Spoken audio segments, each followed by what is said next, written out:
welcome back to part 2, Figures in Watercolour. Well, I'm assuming you've all watched part 1, so part 2 shows the completion of this painting.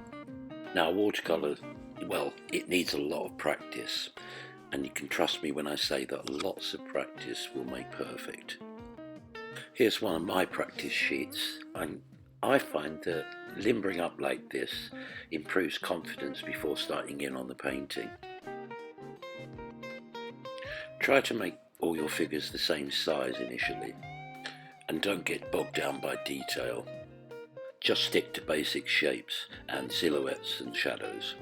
If you want to give this your best shot, then my advice will be to watch this video until the end. There's a couple of surprises at the end. We'll show you how to fit your figures in to the existing painting. So sit back and relax, listen to the music and absorb the action.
At this point, I wanted to trap some light on the side of the figure, as you can see. So I'm placing this figure behind and allowing two to merge here on the left hand side and keeping a rim of light on the right hand side.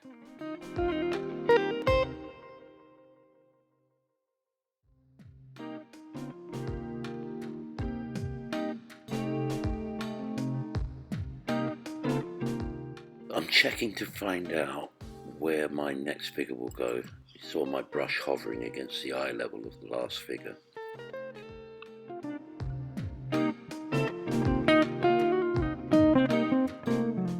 And it's important to stand back every once in a while just to check to see whether your figures are actually fitting in with the whole painting.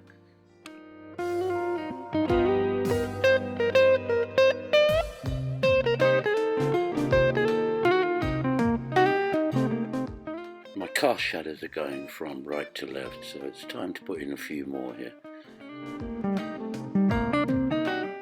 And then stand back to see how things are going. Viewing the painting from the distance has given me another idea. I need another group of figures here, so I just checked the eye level there.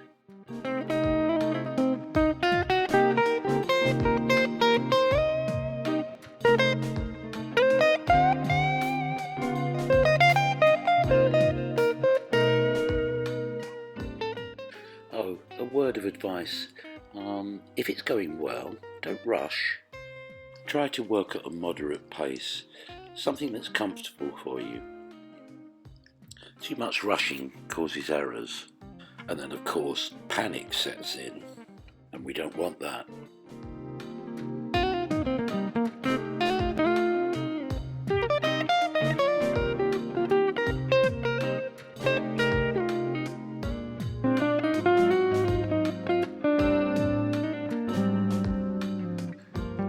I need another line of figures just here.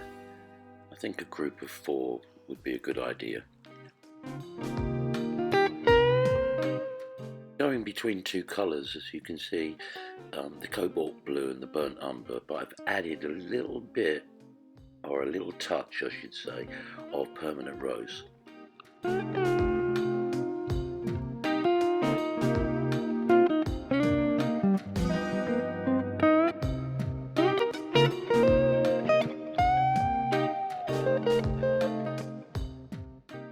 may have noticed my brush now and then hovering in mid-air, or airbrushing as I call it. That's to get a fix on the eye level of the figures and to get the right scale, right size in the right place.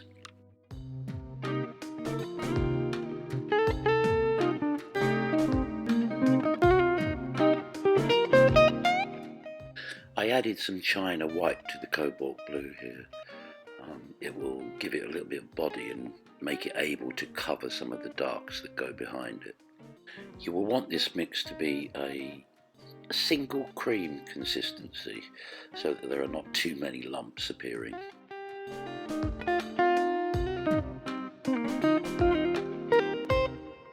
I occasionally add China white to a colour for this reason. Just gives the colour a little bit more body and also enhances the transparency of the other colours.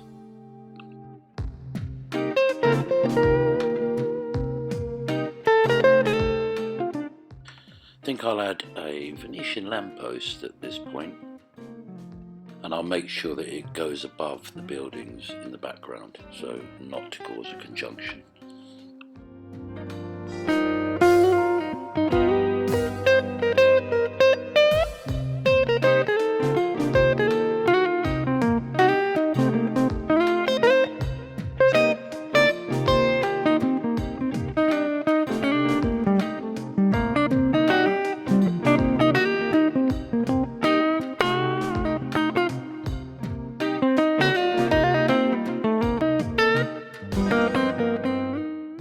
Time for some more cast shadows.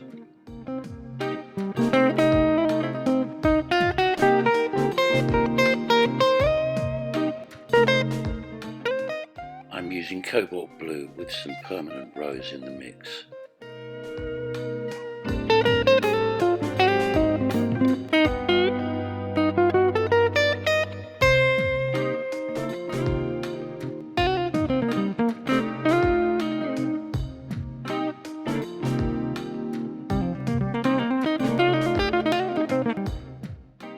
Using the permanent rose a little bit more now, with the burnt umber and cobalt blue, so it's a kind of three-part mix.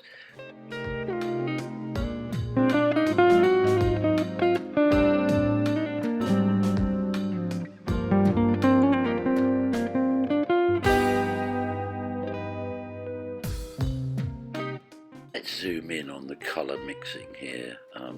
We're letting the colours merge more freely on the paper with these larger figure forms. And I'm trapping some light from the white of the paper on these foreground figures. It gives more of a contre-jour effect, I think.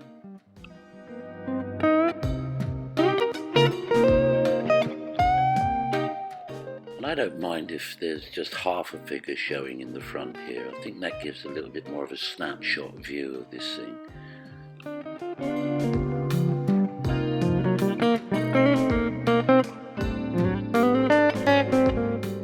A large wash of cerulean blue for the water, a bit more intense as it comes to the foreground.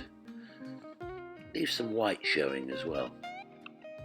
And this wash of raw sienna and permanent rose, you can see I'm using a little bit of trapped light with it on the right hand side of the figures.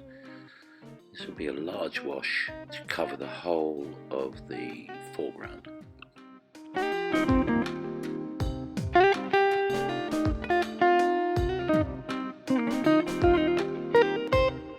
Hope you've enjoyed watching this video. Keep your comments coming in. And if you haven't done this, please subscribe to my channel, and I'll see you on the next one. Thanks very much.